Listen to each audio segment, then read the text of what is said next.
Hello. Hi, welcome to our last episode of Hygge Gossiping. So basically today, maybe you saw on our Instagram, we ask you guys to questions about the podcast, the volunteering, being abroad, and you answer to us. So so today we're gonna look at those and basically answer to the question. Yep. So I have it on my phone. So the first question is, tell us about some of the media you guys have discovered since moving to Denmark. What music, movies, shows have you been watching or listening to? We are very bad at that actually. Yes, but we can talk about the guy, the little show that we discovered for the kid. Oh my god, Who that's is traumatizing. Yes, but actually it's a good example of like here the cartoons for the kids are really like not like Yeah. the creation from Denmark. They are really like specialized for kids from Denmark. Yeah, basically.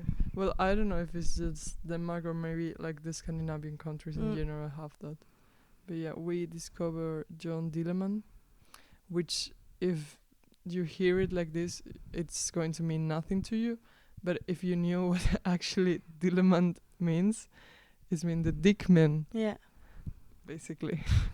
and actually we discovered that for the kids and even some movies that we saw didn't watch it, but so the promotion. It's a lot about the body and the sexual stuff. Like for example, Jen Dineman is literally like just a daily life of a guy who have a big dick, basically, and they have Basically. the same for a woman with big boobs, and it's just for make understand the kids that like it's normal to have a dick and boobs and everything. Like the point is that, but for both of us when we would discover that It's we were really like, weird. but what the heck is that? And even for movies, they have a whole movie from the first time that you make it with someone, Yeah. and it's kind of like they are really open about that. I think that for the kids it's really nice because it didn't sacralize the body and things like that maybe Mm. we can have in both of our country, but And it's and also the week sex. yeah.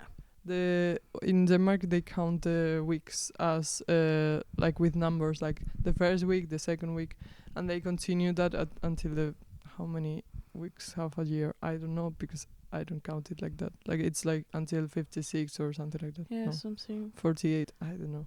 But basically the week 6, which is in February at the beginning, I think. It's just about sex and sexual life and hygiene in your personal parts. Mm. And I don't know, it's for me it was very like okay, like it's really nice that they have all the information, but as we talk about the subject in my country is very different as how they talk it here. It was definitely a cultural shock when I heard that and I saw how they explain everything. And also about movies and shows, also these things was kind of like disturbing me when I arrived, but you didn't have channels on TV. If you want to watch TV, you need the app on your phones to create accounts, and after you can watch thanks to that the TV. And at the beginning I was really like are they in the future or are they like just killing the public things? I don't know, because everything is for free. After, if you want like special movies and everything on those platforms, you can pay for it. But yes, for watching the Danish TV is less that, oh, we just have to watch, like open the TV and we will have it. No, we have to download the app to find a program that we like. And yes, so basically we didn't watch a lot of show, even movies, but I know that they have a production movies like Warner or things like that, which is called Nordic Films. And they have like our students watch a lot of those, and they have like a lot of Danish classic who was from this production. But we watched this. I watched only one movie in Danish, and it was with the school is Mr. Freeman.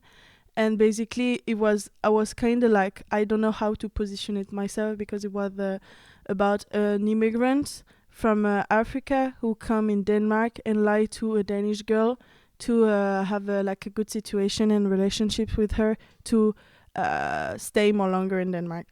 The speech is that, but there are more like a deeper subject in it. But I was kind of like, is that Danish movie about immigration? I was like, I don't know how to take it. Yeah.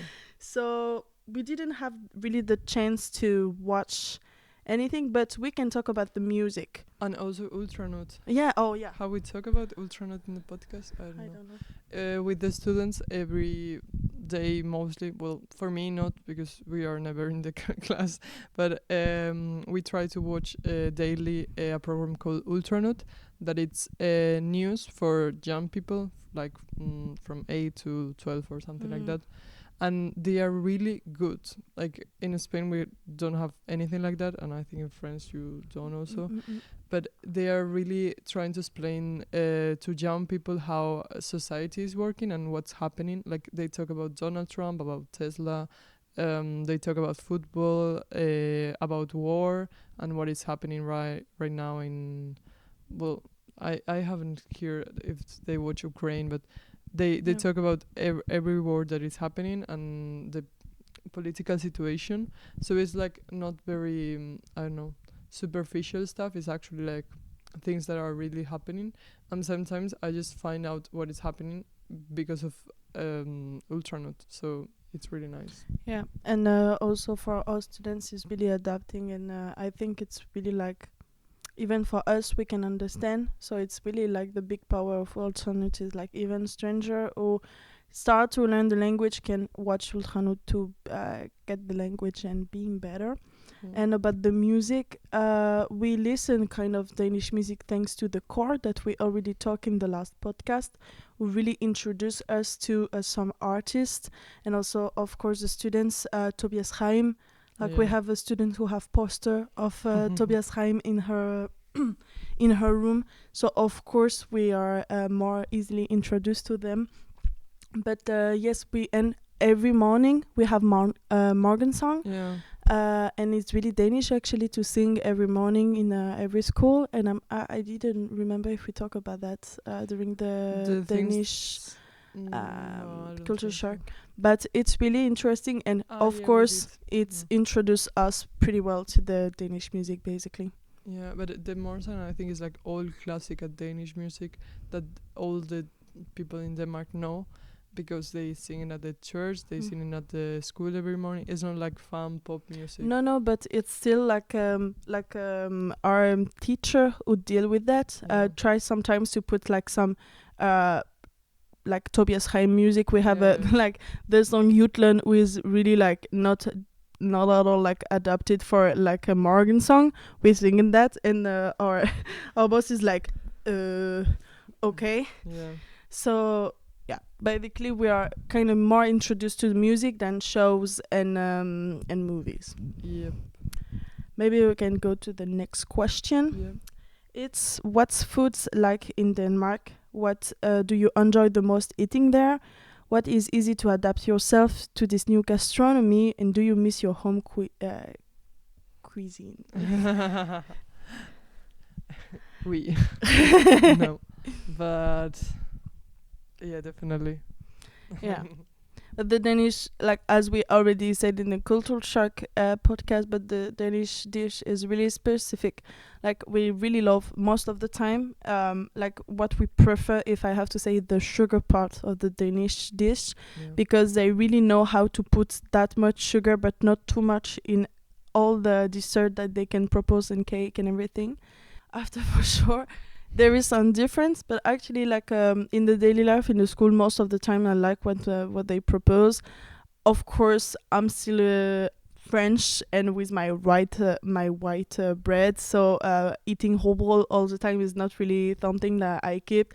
And of course, sometimes I miss my French dish, but I discover and I learn to cook my French dish by my own. and the really classic one that normally is only my grandmother, my mother who cook it. And I don't know, it's different, but also it make me proud of myself to, oh, I'm capable to do the same, and I can make you try or the students try. So it's also really nice. Yeah, I think that I eat more like on the weekends. I eat a lot of Spanish food because it's my country and I miss it. But also I'm adapting to the gastronomy that they have here, and I think I'm not sure because I'm not there yet. But I'm pretty sure that when I arrive home again, I will try to cook something that is from here. Maybe it's just Abelskiva, but I don't know. Still is something. Yeah, but also what I really enjoy is like they eat a lot of vegetables in a different one. Like how many salad do we eat, and with different kind of thing in it. I'm not saying I like the salad all the time that our cook made, but it's still like they know what to put to have like this specific type of energy. I don't know how to express that, but when I saw the ingredient in every salad, for me it makes sense. Like it's for having like all the good energy and the vitamin that we need at that moment of the year. So I really enjoy that. But yeah, for me it's more like I don't know if I will really miss the Danish food, but I think that when I will go home, sometimes maybe the healthy parts of the Danish food, I will miss it because we cannot take that from them. That most of the times they eat really healthy, and it's really enjoyable. Yeah, that's true. So here are we're going to end the episode because we talk a lot. Actually, we didn't expect to I didn't for us to take that long to answer everything, and we will do a part 2. That now you're used to doing part 2s because we do a lot. Yes. Of the answering the question. So busy. Busy.